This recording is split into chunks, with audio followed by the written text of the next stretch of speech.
हमेशा कहता हूँ कि ये दुनिया बहुत अजीब है। The world is so weird. लेकिन ये बात एक नॉर्मल पर्सन नहीं सोच सकता। ये वही लोग सोच सकते हैं जो एक स्याह कमरे में अकेले बैठे हैं, जो हर एक चीज़ को डीपली ऑब्जर्व करते हैं, जो आंखें खोल के सोते हैं। उनके दिमाग में हर वक्त कोई ना कोई थ्योरी, कोई ना कोई एक ऐसी बात चल रही होती है जो कि एक नॉर्मल पर्सन की सोच से परे है। इस दुनिया के कुछ राज ऐसे हैं जो शायद राज ही रहें तो अच्छे हैं, क्योंकि अगर आप इस दुनिया के हर राज, हर सीक्रेट को एक्सपोज करने की कोशिश करेंगे तो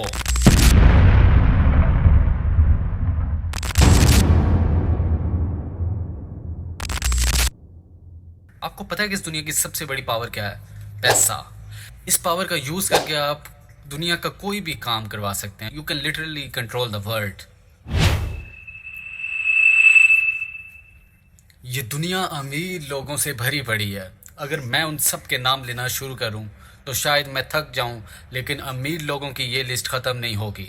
अगर हम आज भी गूगल पर सर्च करें कि इस दुनिया का सबसे अमीर इंसान कौन है, तो हमारे सामने Elon Musk, Jeff Bezos, Bill Gates का नाम आएगा। अगर हम सिर्फ एलोन मस्क की बात करें तो उस अकेले की नेट वर्थ $205 बिलियन है। It's a huge amount of money. But what if I tell you कि इस दुनिया में एक ऐसी फैमिली भी है जो इन सबसे ज़्यादा रिच है, लेकिन हमें उस फैमिली का नाम बहुत कम सुनने को मिलता है। वो एक ऐसी फैमिली है जो हर काम अंडरग्राउंड होके करती है। हमारी दुनिया की जितनी भी बड़ी चीज़ें हैं, like stock market, political, corporate and financial agendas, उन सब पर इस फैमिली का कंट्रोल है। ये फैमिली स्टार्टिंग में कोल और कॉटन का ट्रेड किया करती थी, लेकिन आहिस्ता आहिस्ता इन्होंने अपना बिजनेस शिफ्ट किया, हर पावरफुल बिजनेस में पैर रखा, फिर चाहे वो करेंसी हो, ट्रेडिंग हो या फिर स्टॉक मार्केट, क्योंकि ये समझ चुके थे कि पैसे की इस दुनिया में कितनी इंपॉर्टेंस है, कितनी वैल्यू है। जो भी हो जाए, ये दुनिया पैसे के आगे झुकती है और माना जाता है कि पूरी स्टॉक मार्केट का कंट्रोल इनके हाथों में है। जब भी स्टॉक मार्केट में कोई बड़ा क्रैश होता है तो वो सब इनके एक इशारे से होता है। जब भी स्टॉक मार्केट में क्रैश आता है तो ये लोग उसी वक्त इन्वेस्ट करते हैं। मैं बात कर रहा हूँ कि ऐसी रॉयल फैमिली की जिस पे बेशुमार कॉन्स्पिरेसी थ्योरीज बन चुकी हैं। रोथर्सचाइल्ड फैमिली। वो एक ऐसी फैमिली है जो कभी भी छोटे मोटे बिजनेसेस में इन्वेस्ट नहीं करती। ये लोग बड़ी गेम्स खेलते हैं। इन्होंने पैसा लगाया है Facebook, Apple, bank of America, Pfizer और डिफरेंट फैक्ट्रीज जैसी बड़ी बड़ी कंपनीज में। ये एक ऐसी फैमिली है जो 70% कंट्रोल करती है यूरोप को और ऑस्ट्रेलिया को। हम इस दुनिया पर जो कुछ भी देख रहे हैं वो एक सरफेस लेवल पर देख रहे हैं। इस सरफेस लेवल के पीछे भी एक बहुत बड़ी दुनिया है, एक अंडरग्राउंड वर्ल्ड है, जहाँ पे बहुत सारे ऐसे काम किए जाते हैं जो कि एक नॉर्मल पर्सन नहीं देख सकता। चाहे गवर्नमेंट की, चाहे आर्मी की, सबकी प्लानिंग होती है। हमें जो कुछ भी सोशल मीडिया पर दिखाया जाता है वो बहुत ही लिमिट में दिखाया जाता है। हमें वही चीज़ दिखाई जाती है जो वो दिखाना चाहते हैं। वो से मुराद है इल्यूमिनाटीज। आप में से काफ़ी लोगों को इन सीक्रेट सोसाइटीज़ का पता होगा। इन सीक्रेट सोसाइटी में 13 ऐसी फैमिलीज़ हैं जो इस पूरी दुनिया के नेटवर्क को कंट्रोल, पॉलिटिशियंस को, गवर्नमेंट को कंट्रोल करती हैं। एंड कहा जाता है कि रोथर्सचाइल्ड भी इन 13 फैमिलीज़ में से एक हैं।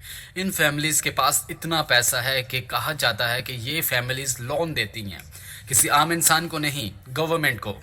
फॉर एग्जांपल जैसा कि IMF, international monetary fund, loan देती हैं किसी भी कंट्री को। इसी तरह ये फैमिलीज़ लोन देती हैं पूरी गवर्नमेंट को। इस चीज़ से आप अंदाज़ा लगा सकते हैं कि इन फैमिलीज़ के पास कितना पैसा है कि ये 10-20 कंट्री को हंस कर लोन देती हैं। यही वजह है कि गवर्नमेंट इन फैमिलीज़ के आगे सर झुकाती हैं।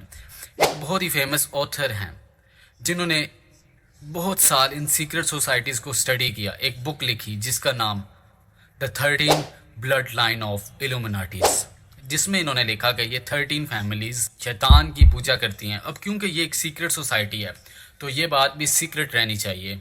लेकिन इन लोगों को ये बात इस तरह पता चली कि जब एक ग्रुप बनाया गया था तो इस ग्रुप में से कुछ लोगों ने इसमें से मुंह मोड़ लिया, या कुछ इनके मेंबर्स थे जिन्होंने इस सीक्रेट सोसाइटी को लेफ़्ट कर दिया, और लेफ़्ट करने के बाद उन लोगों ने इन चीज़ों को सीक्रेटली एक्सपोज किया, रिवील किया, क्योंकि उन सब लोगों को इस सीक्रेट सोसाइटी का पता था, वो इसके मेंबर रह चुके थे, तो उनकी वजह से लोगों को ये बातें पता चलनी शुरू हुई। पर आज ये बातें बहुत कॉमन हो चुकी हैं। आई थिंक ये आहिस्ता आहिस्ता सबको पता चलता जा रहा है। बहुत सारे ऐसे बड़े बड़े सेलिब्रिटीज़ हैं जिनको इन सीक्रेट सोसाइटीज़ से जोड़ा जाता है। कहा जाता है कि ये सेलिब्रिटीज़ इन सीक्रेट सोसाइटीज़ का हिस्सा है। जैसे हनी सिंह की एक बहुत बड़ी कंट्रोवर्सी चली थी जिसमें कहा जाता है कि हनी सिंह शैतान की पूजा करता है। उसको सैटेनिक चर्च के बाहर देखा गया था, और उसके सॉन्ग्स में से भी कुछ ऐसे साइंस दिखाए जाते थे जो कि डायरेक्टली रिप्रेजेंट करते थे इल्यूमिनाटीज़ को। ये सीक्रेट सोसाइटीज़ बहुत एहतियातन काम करती हैं। लाइक तुम एक म्यूज़िक फील्ड में हो और तुमने अभी म्यूज़िक स्टार्ट किया है, अभी तुम्हारा कोई नाम नहीं है। ये लोग क्या करेंगे, ये लोग तुमसे किसी ना किसी जरिए कांटेक्ट करेंगे, तुम्हें लालच देंगे पैसे का, मिलियंस ऑफ डॉलर्स का, फेम का। तुम्हें कहा जाएगा कि तुम्हें गाड़ी दी जाएगी, तुम्हें बंगला दिया जाएगा, मिलियंस ऑफ डॉलर दिए जाएंगे, लेकिन बदले में वो तुमसे क्या मांगते हैं? तुम्हारी सॉल।